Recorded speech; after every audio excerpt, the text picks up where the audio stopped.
మహాశివరాత్రి జాతరకు మేడ్చల్ మల్కాజ్గిరి జిల్లా కీసరగుట్ట శ్రీ రామలింగేశ్వర స్వామి దేవాలయం ముస్తాబవుతోంది. ఈ నెల 24 నుంచి మార్చి 1వ తేదీ వరకు 6 రోజుల పాటు స్వామివారి బ్రహ్మోత్సవాలు అత్యంత వైభవంగా నిర్వహించనున్నారు. 10 రోజుల ముందుగానే ఆలయ అలంకరణ ఏర్పాట్లు మొదలయ్యాయి. వేసవి తీవ్రతను దృష్టిలో ఉంచుకుని ఆలయానికి వచ్చే భక్తులకు ఎలాంటి ఇబ్బందులు ఎదురుకాకుండా చలువు పందిళ్లు సిద్ధం చేస్తున్నారు. ఈ నెల 24న ఉత్సవాలు విఘ్నేశ్వర పూజతో ప్రారంభమవుతాయని ఆలయ చైర్మన్ తటాకం నారాయణ శర్మ తెలిపారు. 25న శ్రీ స్వామివారి కళ్యాణ మహోత్సవం, 26న మహాశివరాత్రి పర్వదినం సందర్భంగా మహన్యాసపూర్వక రుద్రాభిషేకం నిర్వహిస్తామని చెప్పారు. 27న విమాన రథోత్సవం, 28న వసంతోత్సవం, పుష్పయాగం, మార్చి 1న పూర్ణాహుతితో ఉత్సవాలు ముగుస్తాయని వెల్లడించారు.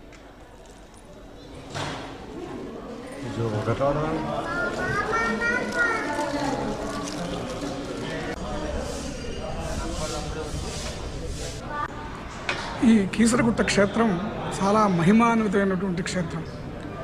త్రేతాయుగంలో శ్రీరామచంద్రుడు, సీతాదేవి, హనుమంతుడితో కూడి ఈ ప్రదేశానికి వనవిహారానికి వచ్చారట. మనకు ప్రతి సంవత్సరం మహాశివరాత్రికి బ్రహ్మోత్సవాలు జరగడం అనేది సంప్రదాయంగా వస్తుంది. ఇక్కడ ఈ క్షేత్ర సంప్రదాయాన్ని బట్టి 6 రోజుల పాటు ఇక్కడ బ్రహ్మోత్సవాలు జరుగుతాయి. ఈ సంవత్సరం ఫిబ్రవరి 24వ తేదీ నుంచి మార్చి 1వ తారీఖు వరకు 6 రోజుల పాటు బ్రహ్మోత్సవాలు అత్యంత వైభవంగా జరగనున్నాయి. 24వ తారీఖు గణపతి పూజ పుణ్యాహవచనంతో కార్యక్రమం ప్రారంభమవుతుంది.